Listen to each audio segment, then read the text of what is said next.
welcome back to Surfin' Sonic, the podcast for music fans by music fans. My name is Lee, and I'm bringing you a delayed but much deserved review of Earl Sweatshirt's latest album, Sick. Now, I know this album has already been turned over once or twice by some major music critics. Anthony Fantano called it a disjointed experience, and Pitchfork said the raps are as thoughtful and tightly coiled as ever. Both of these takes, I have to respectfully disagree. So I thought, hey, you want to know what the people want? They want a fresh new review on an album that came out in January. And lucky for you, I'm going to do exactly that. Roll the tape. How many times has this happened to you? So Earl Sweatshirt, by this point, we all know the mythos that surrounds the man, but some major recent changes have occurred in his life. First off, he's a dad now, reporting the news of his son on Twitter back in July of 2021. And then another thing as well, he's also a human being living through the exact same COVID nightmare that we've all been living through the last 2+ years. So yeah, he's had a year full of lessons, I'm sure. And that's right about where we start with Sick, Earl's first project since 2019's EP, Feet of Clay. What stands out to me about this record right off the hop is its accessibility. Using Feet of Clay and some rap songs as comparisons, this album is pretty much a full-blown pop record. Obviously, I'm exaggerating there, but this has some of Earl's catchiest hooks and bars since 2015, really. Now, Earl has been at the forefront of a really exciting ambient-leaning force pushing through the hip-hop scene over the last several years. He and New York-based rapper Mike have both been vocal about their affinity for each other's music, and Earl took notes from some of Mike's early work. And Earl took notes from some of Mike's work in 2017 and 18, and this focus really took him to a new and weird place full of weirdly chopped samples and soundscapey loops, almost lulling you into a trance. It also operated as a perfect canvas for Earl's otherworldly wordplay. On Sick, we see him use some of those exact same ideas and expand on them. Old Friend and Lie stand out as major examples of this, but the record also brings us something we haven't heard from Earl in a really long time. Every now and again, in the ever-changing world of rap, it's nice to just have the occasional song where your favorite rapper just goes out on a funky or hard-hitting beat and just spits. Just goes out and raps bar after bar. Think Kanye with Can't Tell Me Nothing, or Drake with The Language. The songs Titanic and Vision featuring Z-Loopers are Earl's versions of that. And sure, that doesn't make for the most cohesive project in the world. Fantano was right in saying that. Many of critiques are fair in that regard, but I do think the choices were made deliberately. In an interview with Rolling Stone, Earl said the record originally was slated to be 19 songs long before it was scrapped for the 10-song, 24-minute version that we have now. He said that this has been another crash course on the fact that this shit ain't about me no more, speaking on how the presence of his son has changed his process.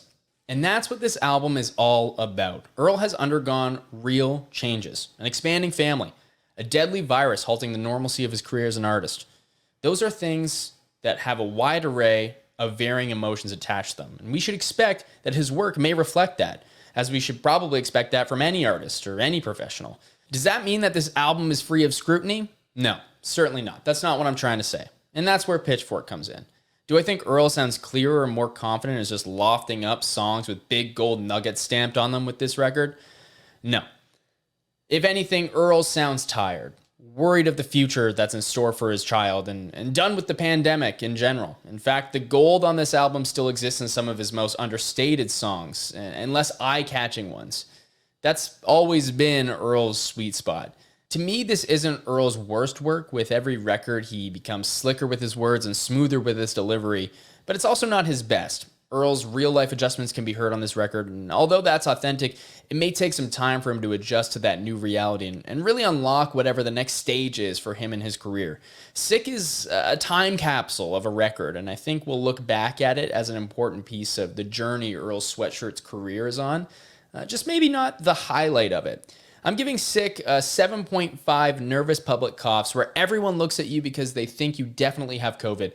But you know it was just because you accidentally swallowed your spit weird, so now you're going out of your way to suppress your cough, and it's actually making it way worse, so much so that your eyes are bulging out of your head and tears are running down your face at a 10. Some of us may grapple with the question over what exactly is the meaning of life. As always, thanks for tuning in. And if you're a fan of the show, please give us a rating and review wherever you're listening. It really helps us out.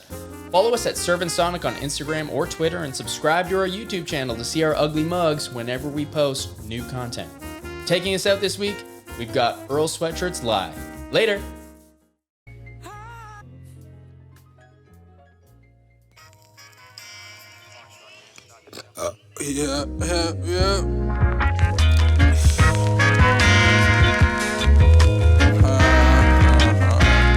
Same one that I forgot to praise, still above me.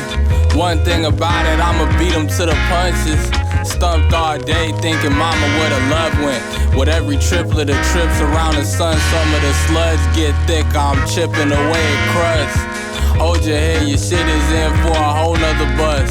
Roaming the Citadel, on foot 11 when the spliff gave me a rush. Playing the cuts like a DJ. Let me know if you on tango with some lemon meringue, wallaby, soul stained gum. Exploring a couple different avenues to staying dangerous. Day drunk, yeah. Sometimes the pain sitting fester in the hate, beloved. I'm working on it. It's worth the time. Further down the line, you might realize what's yours, obviously mine. Toss the sword back into the vines. Calling out for Lord, looking low and high. Finally found it at the core of my dimming fire. What's a little lie? What's a little lie? Tell me. Gotta make it straight. Fill the jar. It's hot. The longer you can stand it, the straighter it's gonna be. I